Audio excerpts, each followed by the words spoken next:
You need a minute to think? So that's what the camera looks like from the other side. That's very interesting. Well, I'm very grateful that, and thankful really, that I'm doing this film because it's completely different from everything I've ever done. And it brings me in contact also with something I never quite paid attention to, you know, which is what cooks inside of that oven.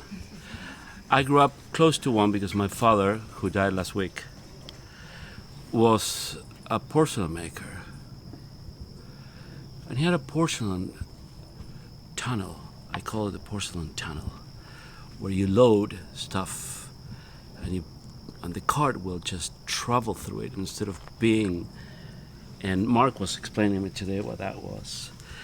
So it's very interesting, and I'd like to mention two things.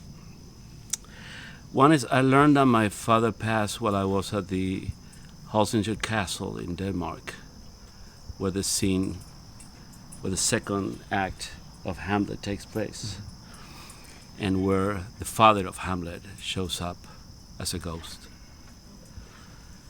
And I was in that room where that scene takes place when I received the phone call that my father had died. And then I came here and I said, this is gonna mean something. Standing in front of a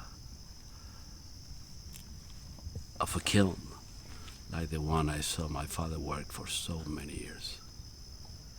So thank you, because it brings closing to what otherwise would have been a tragedy. It's a way of saying goodbye for me.